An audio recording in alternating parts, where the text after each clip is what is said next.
If there's anything that we've learned from the past levels, that the weirdest items can be the most useful. Like any good point-and-click adventure, I guess.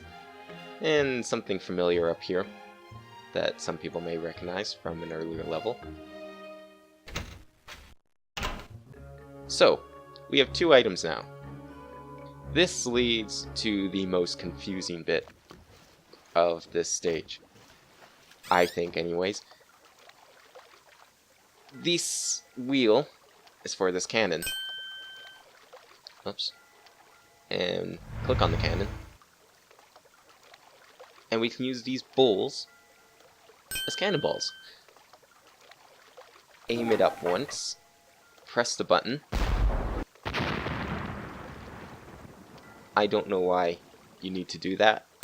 There's nothing indicating that you need to do that. Again, if you haven't played this before, it probably just result in clicking around, trying everything, and hoping something happens. There is absolutely zero reason to blow up the bank. There is nothing in the vault. You can't enter the vault through the normal means. Hell, the vault's empty. There's nothing in here. Nothing on the shelves. Uh-oh.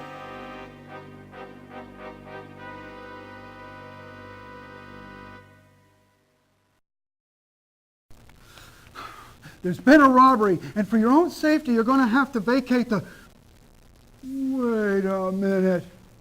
You're under arrest. Come here, you. Look,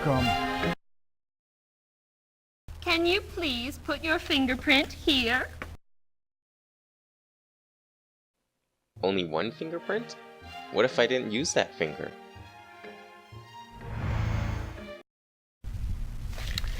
Did you know that the science of fingerprinting was invented by the same cousin of Charles Darwin who researched in graveyards and came up with the theory of heredity? The cousin, Francis Galton was his name, shared his invention with Scotland Yard, which helped make sure they'd always find who done it. And I guess I did it. I still don't know why I did it. That should be the question that the police are asking me. But I couldn't give them an answer. So, now we're in here. The jail. And if you click around, you'll see there's not a lot you can do. Except you can click on this bench, which reveals the dirt floor, which, when you think about, probably isn't the smartest thing to make a jail floor out of, when people could easily dig through and get out. Not that there's much in the way of places to go. We kind of already saw everything in this town, and I don't think there's anything beyond the hills. It seems a very desolate place. But we can dig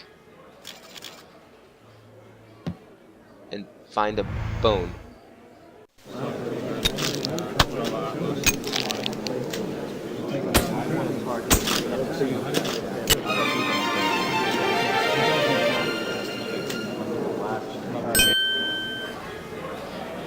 So we get $3 and we get to get out of jail.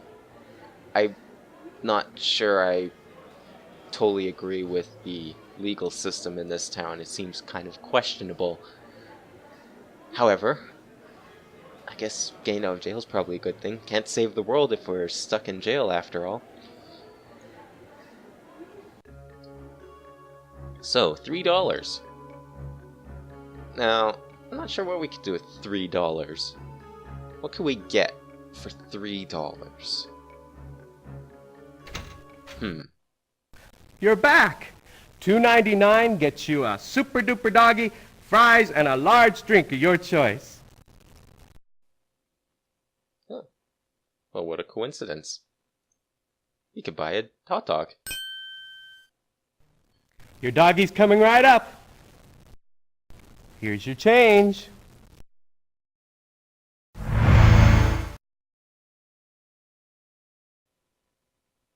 I guess that's a good thing. You gonna go make my hot dog now, or am I just gonna have to stand here and awkwardly stare at you and your smile? It's kind of creeping me out. I think I'm gonna go use the washroom. So, if you didn't understand what was going on there, the washroom key is only available to paying customers. Why do you want to go in the washroom? Well, it won't become clear or even logical until you actually get in the washroom, meaning once again, you're clicking around until you find the answer. So the washroom, there's not a lot to do in here. You can enter and leave. That's it. Only thing you can click on is this mirror, which breaks. Nah, don't know why that is either.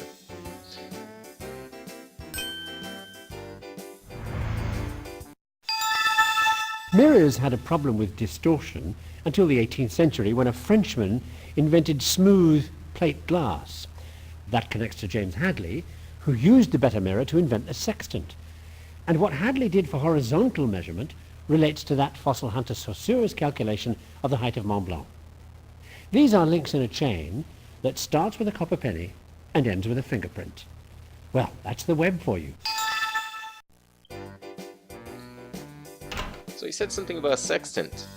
Well, just so happens that's actually relevant for once.